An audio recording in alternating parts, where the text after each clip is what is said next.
Good evening, everyone. It's the 1st of October and 11 o'clock in the evening here in Pineville. I would like to talk tonight about something that has been on my mind for the last several days, and that is the topic, everything happens for a reason.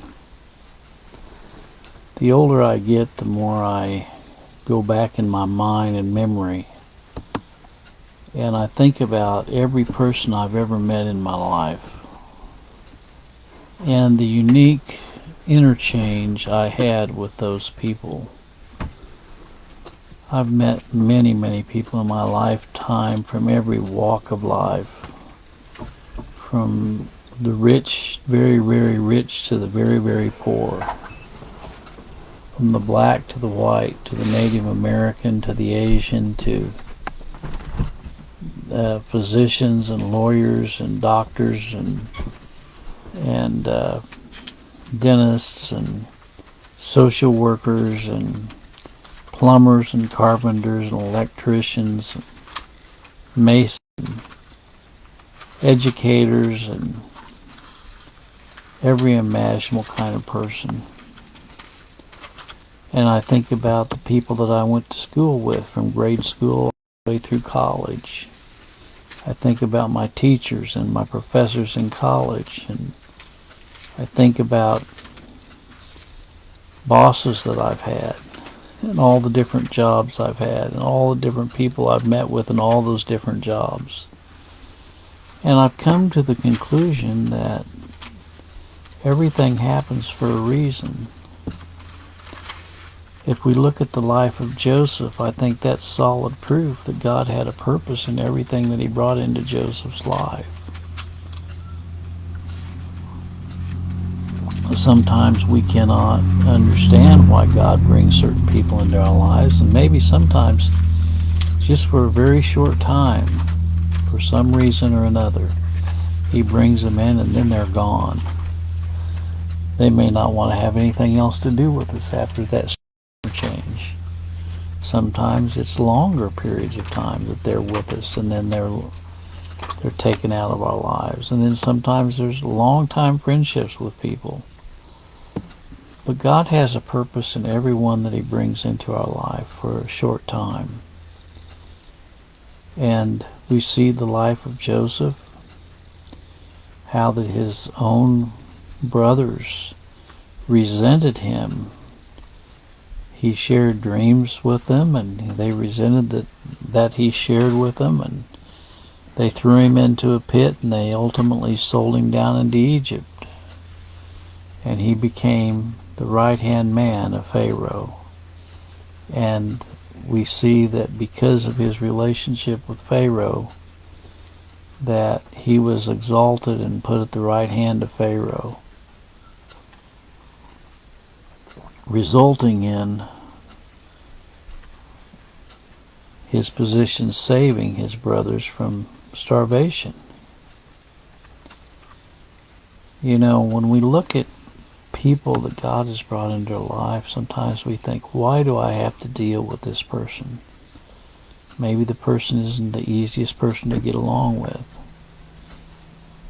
Maybe we don't want to really have a relationship with that person, but God's brought them into our life for a specific reason. And then other times,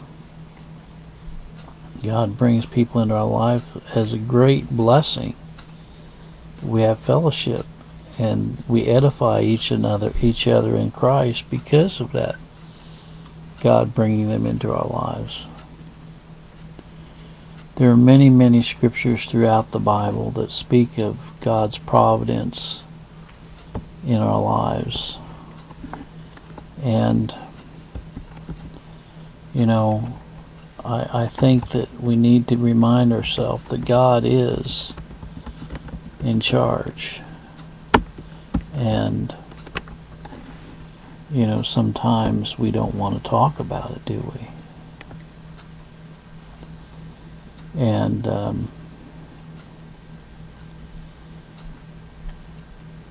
you know, so sometimes I think we have to go back and look at scriptures regarding God's providence.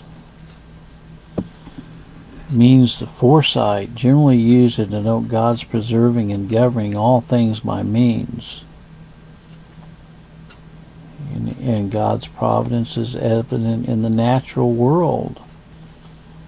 You go to Psalm 103:14, Psalm 135, verses 5 through 7.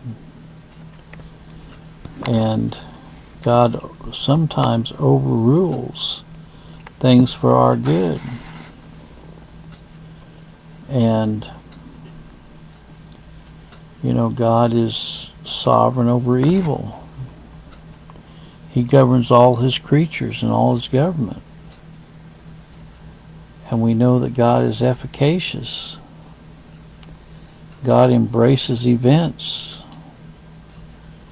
And he does everything for his own glory. Romans 9:17 and Romans 11:36. And so anyway, that's what I wanted to touch on a little bit tonight,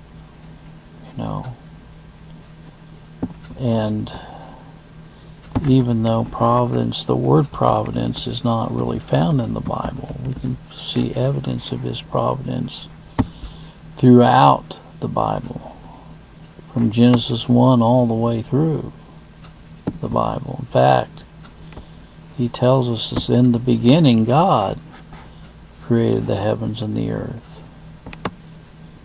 And I guess providence is found one side at one time. Acts 24:2, and when he was called together, Tertullus began to accuse him, saying, "Seeing that by thee we enjoy great quietness, and that very words, deeds are done unto this nation by thy providence." Well, everything is done by the providence of God. He provides all things. He provides all of our sustenance by his hand. And he provides our relationships. He provides every action that occurs. There are no maverick molecules with God. And so when we look at these scriptures that tells us that he works all things after the counsel of his own will, Ephesians 1. When we see the scriptures, it says that all things work together for good to them that love the Lord, to them who are the called according to his purpose, Romans 8:28. When we see scriptures that say that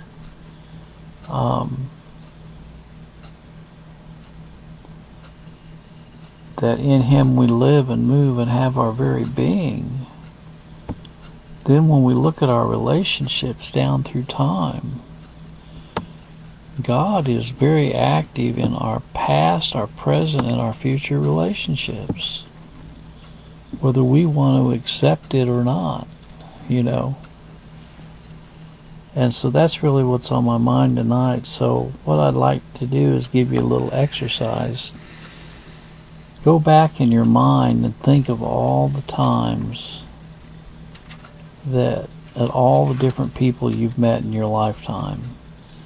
And think about the nature of those relationships and the interchange that you had with those people in your life. And in the future, I want you to think about when you meet people, and I'm talking to myself. I have been a miserable failure many times in relationships. I'll be the first to admit it. I've been a miserable failure. Many times I'm way too self-centered.